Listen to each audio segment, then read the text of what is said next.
పరిశుద్ధుడవైన మా తండ్రి, మహోన్నతుడవైన మా దేవ, మహిమ కలిగినటువంటి మా రాజా, మీ పాద సన్నిధిలో చేరి మీ ప్రియ కుమారుడు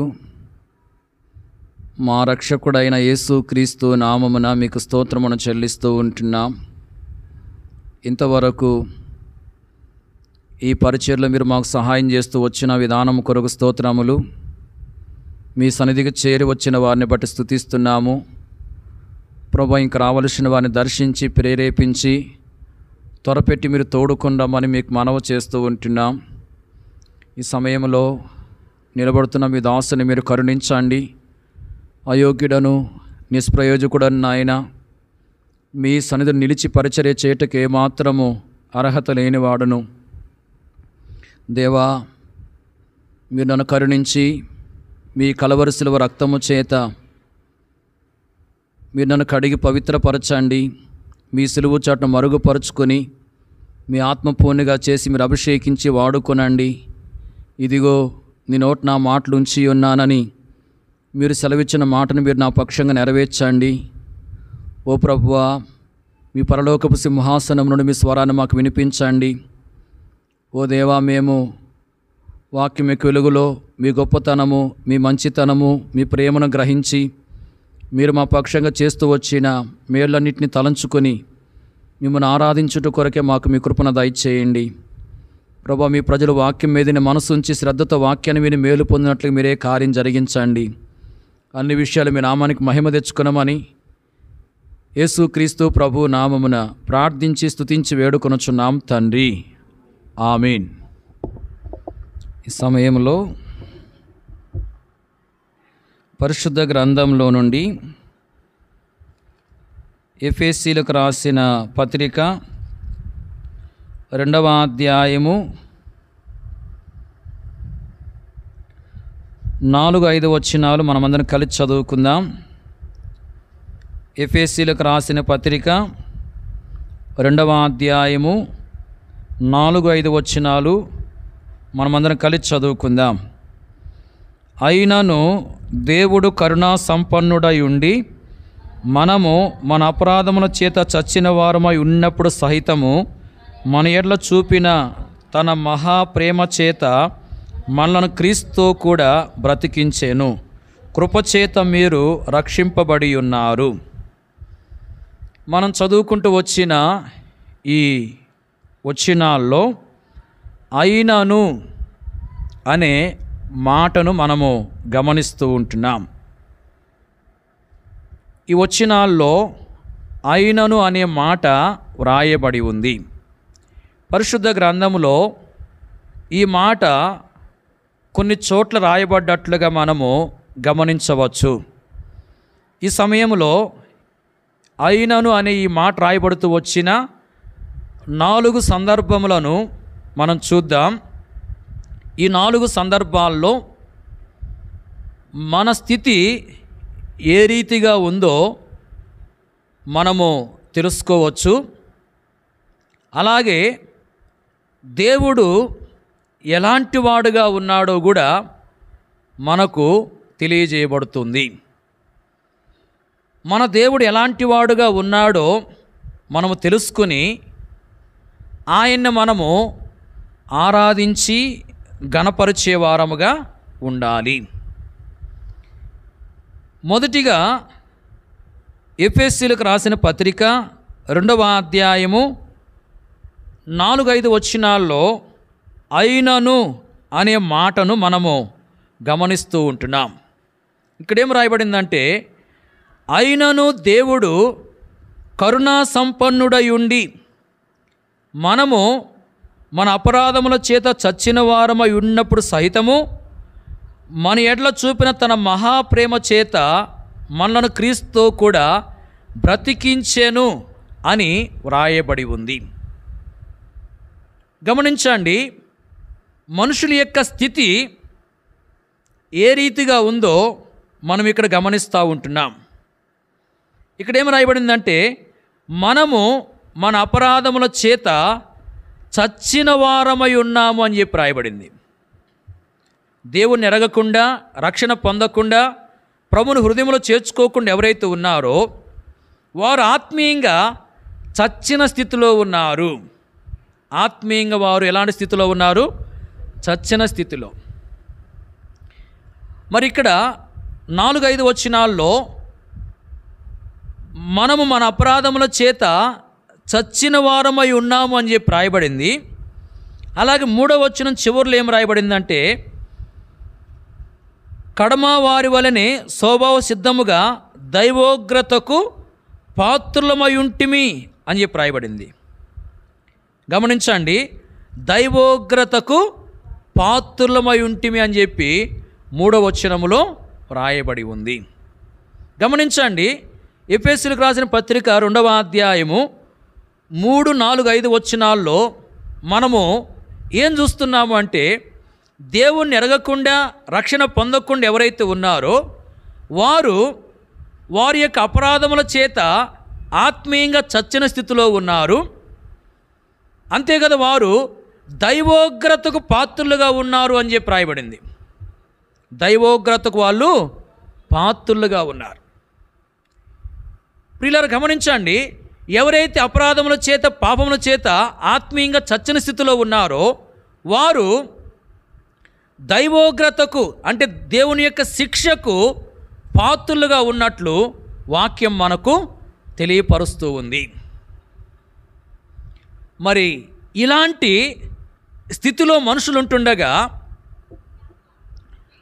అలాంటి మనుషుల కొరకై ప్రభువు ఎలాంటి కార్యం చేస్తూ వచ్చాడు ఇక్కడ మనం చూస్తున్నాం.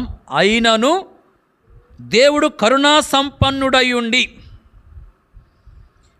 మనం మన అపరాధముల చేత చచ్చిన వారమై ఉన్నప్పుడు సైతము మన ఎడల చూపిన తన మహాప్రేమ చేత మనను క్రీస్తుతో కూడా బ్రతికించానని చెప్పి రాయబడింది.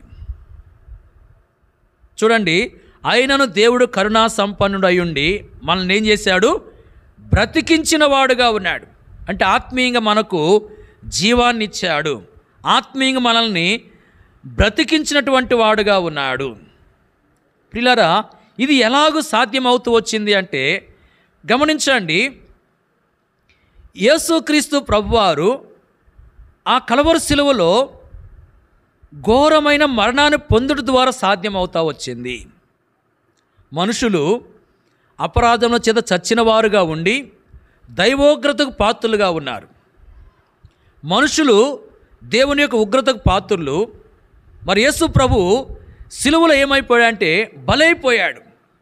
అంటే మనుషులు పొందవలసిన ఉగ్రత అంతా కూడా యేసు ప్రభు మీద వేయబడతా వచ్చింది. అంటే యేసు ప్రభు భరించాడు. యేసు ప్రభు శిలువలో మరి అంతగా వేదన పొందాడు అంటే, అంతగా బాధించబడుతూ వచ్చాడంటే, అంతగా మరి శిక్ష భరించాడు అంటే ఇది మనకేం చూపిస్తుంది అంటే మనుషుల మీద ఉన్న ఉగ్రత అంతా కూడా యేసు ప్రభు మీద పడతా వచ్చింది. అంటే మనము ఉగ్రతను పొందవలసిన వారము, మరి మన ఉగ్రత అంతా కూడా యేసు ప్రభు భరిస్తూ వచ్చాడు.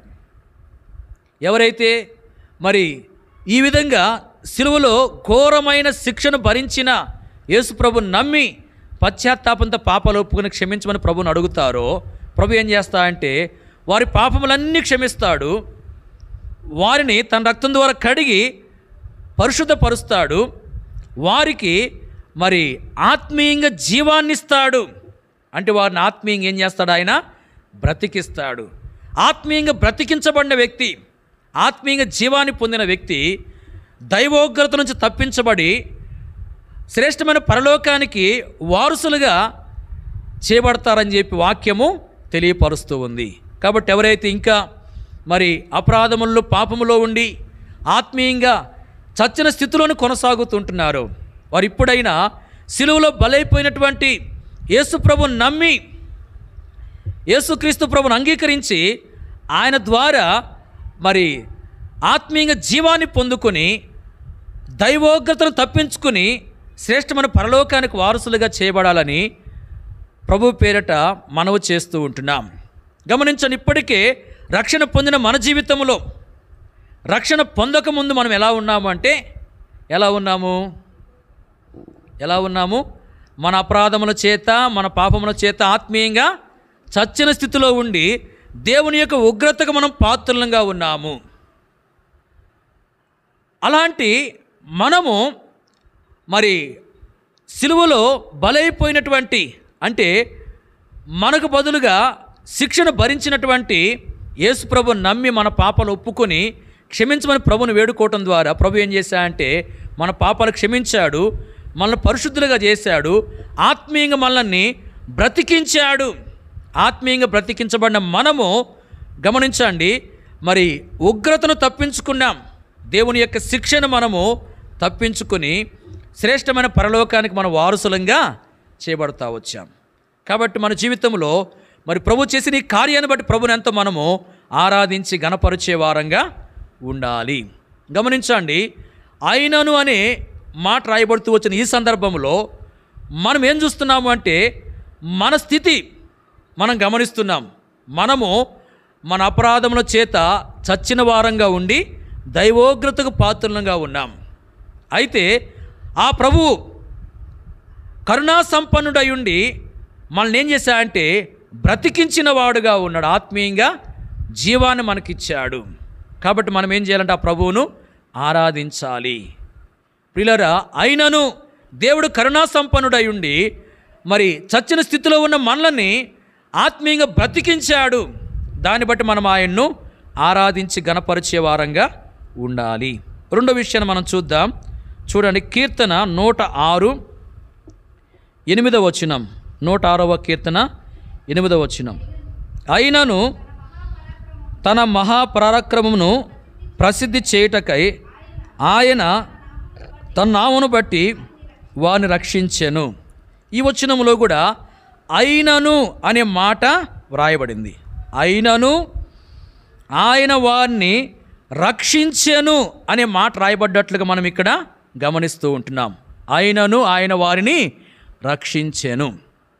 ప్రియులారా, గమనించండి, ఇశ్రాయేలీలు ఐగుప్తులో నుంచి బయటకు వచ్చి ఎర్ర సముద్రం దగ్గరకు వచ్చినప్పుడు జరిగిన సందర్భం ఇక్కడ వ్రాయబడి ఉంది. 7వ వచనం చివరిలో మనం చూస్తున్నాం, సముద్రమునొద్ద, ఎర్ర సముద్రమునొద్ద వారు తిరుగుబాటు చేసిరి అనే మాటను. ఇశ్రాయేలీలు ఎర్ర సముద్రం యొద్ద ఏం చేశారు? తిరుగుబాటు చేశారు. నిర్గమాకాండములో 14వ అధ్యాయంలో ఆ సందర్భం రాయబడింది. ఫరో తన సైన్యముతో కూడా ఇశ్రాయేలును దాసులుగా చేసుకోవడానికి ఇశ్రాయేలును వెంబడిస్తూ వచ్చాడు. ఇశ్రాయేలీలకు ముందు ఎర్ర సముద్రం ముందు, వెనకేమో ఫరో సైన్యం ఉంది. అప్పుడు వాళ్ళు ఏం చేశారంటే దేవునికి మొరపెట్టారు. వారు దేవునికి మొరపెట్టారని చెప్పి వాక్యం రాయబడింది. గమనించండి, మరి వాళ్ళు కొంతమంది ఏం చేశారంటే సనుగుతూ వచ్చారు, తిరుగుబాటు చేసిన వారు కూడా ఉన్నారు. మరి ఇక్కడ వారు తిరుగుబాటు చేశారని చెప్పి వ్రాయబడింది. వారు తిరుగుబాటు చేస్తూ వచ్చారు. మరి తిరుగుబాటు చేసినటువంటి వారిని దేవుడు ఏం చేయాలి? శిక్షించాలా, రక్షించాలా? శిక్షించాలి. కానీ ఏం చేశాడంటే దేవుడు వారిని శిక్షించలేదు, రక్షించాడు. అంటే మరి ప్రజలు తిరుగుబాటు చేశారు, అయినను దేవుడు ఏం చేశాడంటే వారిని శిక్షించకుండా రక్షించిన వాడుగా ఉన్నాడు. దేన్ని బట్టి దేవుడు వారిని రక్షించాడంటే ఇక్కడ రాయబడింది, తన మహాపరాక్రమమును ప్రసిద్ధి చేయుటకై ఆయన తన నామమును బట్టి వారిని రక్షించాను అని. అంటే తన పరాక్రమం ఎంత గొప్పదో అది ప్రసిద్ధి చేయాలి, అందరికి తెలియాలి అని చెప్పి ఆయన నామాన్ని బట్టి దేవుడు వారిని ఏం చేశాడు? రక్షించాడు. గమనించిన వారు తిరుగుబాటు చేసినప్పటికీ దేవుడు వారిని రక్షించిన వాడుగా ఉన్నాడు. దీన్ని బట్టి మనము మరి ఎట్లా ఆలోచన చేస్తామంటే, మనం ఎన్నిసార్లు అయినా తిరుగుబాటు చేయొచ్చు, దేవుడు ఏం చేస్తూ ఉంటాడు చెప్పండి? రక్షిస్తూనే ఉంటాడని చెప్పి అనుకుంటాం. వింటున్నారా? కళ్ళు మూయమాకండి. గమనించండి, ఇశ్రాయేలు తిరుగుబాటు చేశారు. తిరుగుబాటు చేసినప్పుడు దేవుడు వారిని శిక్షించకుండా రక్షించాడు. కారణం ఏంటంటే దేవుడు తన పరాక్రమాన్ని అందరికీ తెలియజేయాలని. ప్రియులారా, మన జీవితంలో మరి కొన్నిసార్లు మనం తిరుగుబాటు చేస్తూ ఉంటాం. దేవుని యొక్క మాట వినకుండా తిరుగుబాటు చేస్తూ ఉంటాం. మరి దేవుడు ఏం చేస్తాడంటే తిరుగుబాటు చేస్తూ వచ్చిన మనల్ని శిక్షించకుండా మనకేదైనా ఆపద వచ్చినప్పుడు మనల్ని రక్షిస్తాడు. తిరుగుబాటు చేస్తూ ఉన్నాం, మనకు ఆపద వచ్చింది. దేవుడు ఆపదలు మనం విడిచిపెట్టుకుని ఏం చేస్తాడంటే ఆపద నుంచి రక్షిస్తాడు. తిరుగుబాటు చేస్తూ ఉన్నప్పటికీ దేవుడు ఆపదలో నుంచి రక్షించాడు కాబట్టి మరలా ఇంకా తిరుగుబాటు చేస్తూనే కొనసాగుదామని చెప్పి మనం అనుకోకూడదు. ఏం చేయాలి? మనం తిరుగుబాటు చేసినప్పటికీ దేవుడు మన ఎడల తన ప్రేమను బట్టి మనల్ని రక్షించాడు కాబట్టి ఇక తిరుగుబాటు చేసేది మానుకుని దేవునికి విధేయంగా జీవిద్దామనే స్థితిలోనికి మనం రావాలి. వీళ్ళని గమనించండి, మన దేవుడు మరి మనం తిరుగుబాటు చేసినప్పటికీ ఆయన తన మహాప్రేమను బట్టి ఏం చేస్తూ ఉన్నా అంటే మనం శిక్షించకుండా మనకు ఏదైనా ఆపద వచ్చినప్పుడు, ఏదైనా శ్రమ వచ్చినప్పుడు, ఏదైనా కష్టం వచ్చినప్పుడు మనం రక్షించేవాడుగా ఉంటూ ఉన్నాడు. బట్ అలాంటి దేవుని మనం ఏం చేయాలంటే ఆరాధించి గణపరిచే వారంగా ఉండాలి. అయినను ఆయన రక్షించేవాడుగా ఉన్నట్టు మనం చూస్తుంటున్నాం.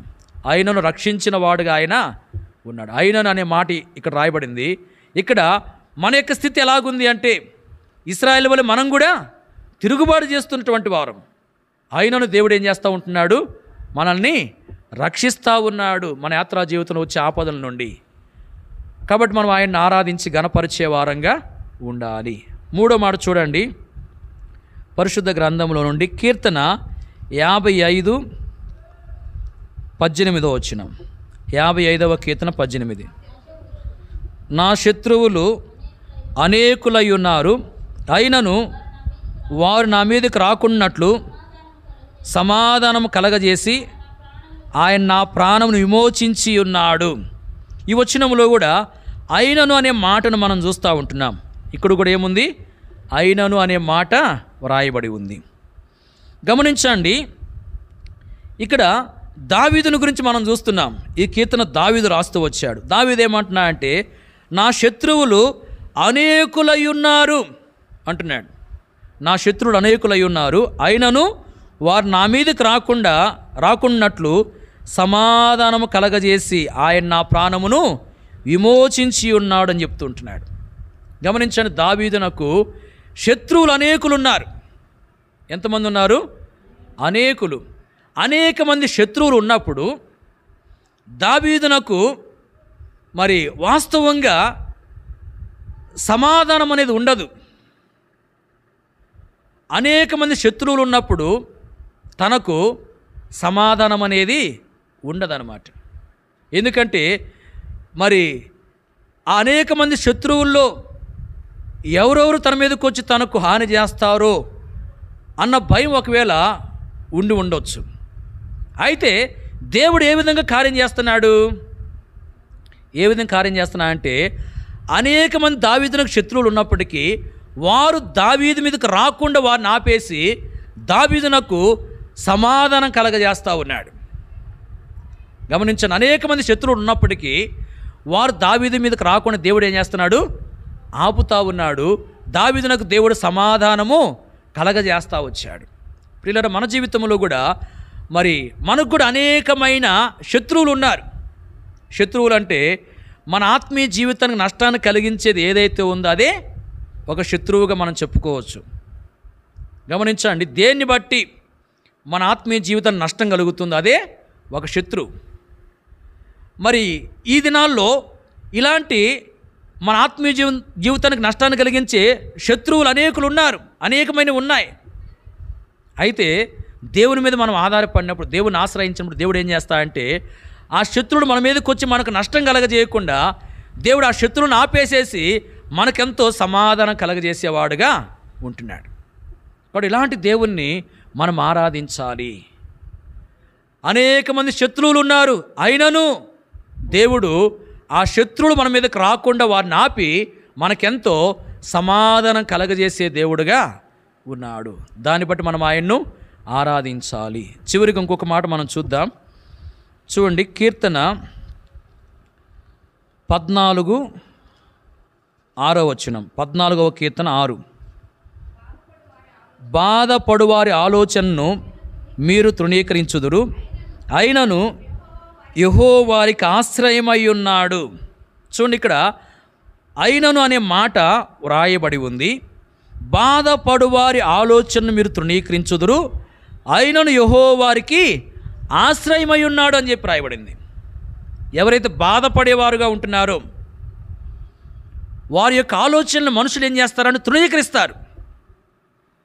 బాధపడే వారి యొక్క ఆలోచనల్ని మనుషులు తృణీకరిస్తున్నారంటే మరి బాధపడేవారు తృణీకరించబడతా ఉన్నారు.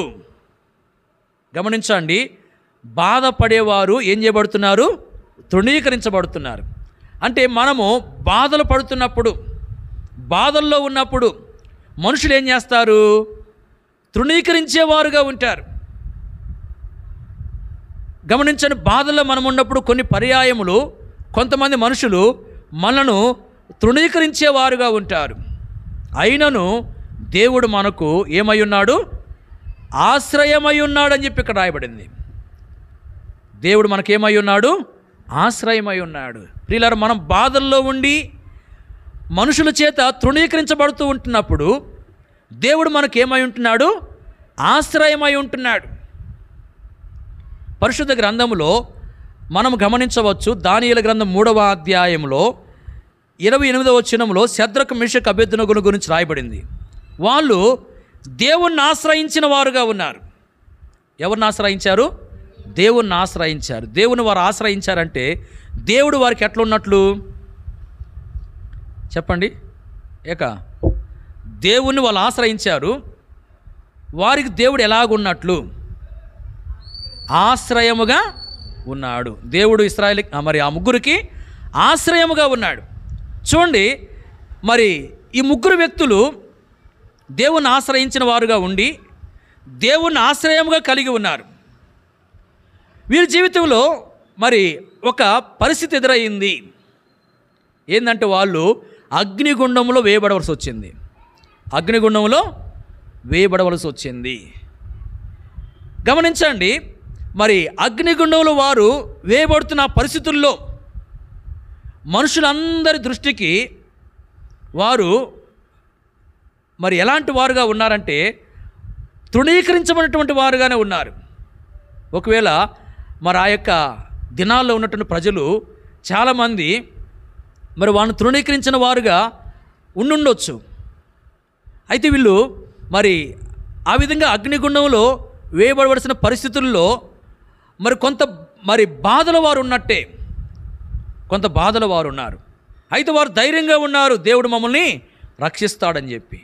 వాళ్ళు వేయబడ్డారు అగ్నిగుండంలో. దేవుడు ఏం చేశాడు? తన దూతను పంపించి మరి అగ్ని వల్ల ఏ హాని కలుగుకున్న వారిని రక్షించాడు. వారు బయటికి తీసుకురాబడ్డారు, అంటే బయటకు పిలువబడ్డారు. వారు అగ్నిగుండం నుంచి బయటకు వచ్చినప్పుడు గమనించండి, వారి దగ్గర అగ్ని వాసన కూడా రాలేదు. మరి ఆ విధంగా వారి జీవితంలో దేవుడు కార్యం చేస్తూ వచ్చాడు. ఆ సంగతిని గురించి విన్న వారందరూ వారిని గురించి ఎట్లా చెప్పుకుని ఉంటారు? చాలా గొప్పగా చెప్పుకొని ఉంటారు. ఏమని? వాళ్ళు అగ్నిగుండంలో వేయబడ్డారు, అయితే దేవుడు తన దూతను పంపించి అగ్ని వల్ల ఏ హాని కలుక్కున్న వారిని రక్షించాడని చెప్పి వారిని గురించి గొప్పగా చెప్పుకుని ఉంటారు. ఇప్పుడు వారికి ఏం కలిగింది? ఘనత కలిగింది. చూడండి, బాధపడేవారు కొన్నిసార్లు మనుషుల చేత ఏం చేయబడుతున్నారంటే తృణీకరించబడతా ఉన్నారు. అయితే బాధపడే వారికి దేవుడు ఆశ్రయంగా ఉండి వారికి ఏం కలగజేస్తున్నాడు? ఘనత కలగజేస్తున్నాడు. ఆ ముగ్గురికి దేవుడు ఏం చేశాడు? ఆశ్రయముగా ఉండి ఎంతో ఘనత కలగజేశాడు. ఇలా గమనించిన మన జీవితంలో ఈ లోకంలో బాధల్లో మనముండి బాధలు పడుతూ మనుషుల చేత మనం తృణీకరించబడవచ్చు. కానీ మనము దేవుణ్ణి ఆశ్రయించినప్పుడు దేవుడు మనకు ఆశ్రయముగా ఉండి ఏం చేస్తాడు? మన పక్షాన కార్యాలు చేసి మనము ఘనత పొందినట్లుగా చేస్తాడు. మనకెంతో ఘనత కలగజేస్తాడు. ప్రియులారా, బాధల్లో ఉన్నప్పుడు మనుషులు మనం తృణీకరించవచ్చు, కానీ దేవుడు మనకు ఆశ్రయముగా ఉండి మనకు ఘనత కలగజేసేవాడుగా ఉంటూ ఉన్నాడు. కాబట్టి ఇలాంటి దేవుణ్ణి మనం ఆరాధించి ఘనపరిచే వారంగా ఉండాలి. గమనించండి, అయినను యెహోవారికి ఆశ్రయమై ఉన్నాడని చెప్పి రాయబడింది. వీళ్ళ బాధపడేవారు మనుషులచే తృణీకరించబడుతున్నారు, అయినను దేవుడు వారికి ఆశ్రయముగా ఉండి వారికి ఎంతో ఘనత కలగజేసేవాడుగా ఉంటున్నాడు. వీళ్ళ మన జీవితంలో కూడా అలాంటి వాడుగా దేవుడు ఉన్నాడు. దాన్ని బట్టి ఆయన మనము ఆరాధించాలి. ఈ సమయంలో అయినను అనే మాట రాయబడిన 4 సందర్భాలు మనం చూస్తూ వచ్చాం. మొదటి సందర్భంలో అయినను దేవుడు కరుణా సంపన్నుడై ఉండి మనల్ని ఏం చేశాడంటే ఆత్మీయంగా బ్రతికించాడు. అలాగే రెండవ సందర్భంలో మనము తిరుగుబాటు చేస్తూ వచ్చినప్పటికీ అయినను ఆయన మనం రక్షించిన వాడుగా ఉన్నాడు. మూడవ సందర్భంలో మరి అయినను ఆయన సమాధానము కలగజేసేవాడు. శత్రువులు అనేకులు ఉన్నారు, అయినను ఆయన సమాధానం కలగజేసేవాడుగా ఉంటున్నాడు. నాలుగోది, మరి బాధపడుతూ తృణీకరించబడిన స్థితిలో ఉన్నప్పుడు మరి ఆయనను ఆయన ఆశ్రయముగా ఉండి ఘనత కలగజేసేవాడుగా ఉంటున్నాడు. అక్కడ గమనించండి, ఈ 4 సందర్భాల్లో మన స్థితి ఏంటో మనం చూస్తూ వచ్చాం. మరి అలాంటి స్థితిలో ఉన్న మన విషయంలో దేవుడు ఎలాంటి వాడుగా ఉన్నాడో కూడా మనం చూస్తూ వచ్చాం. మరి మనము మన అపరాధముల చేత చచ్చిన వారమై ఉండి దైవోగ్రతకు పాత్రులమై ఉన్నాము. అయితే ఆ ప్రభువు కరుణా సంపన్నుడైన మనల్ని ఆత్మీయంగా బ్రతికించాడు. మనం 5 ఏళ్ళుగా ఉన్నాము, అయినను దేవుడు మనం రక్షిస్తూ ఉన్నాడు.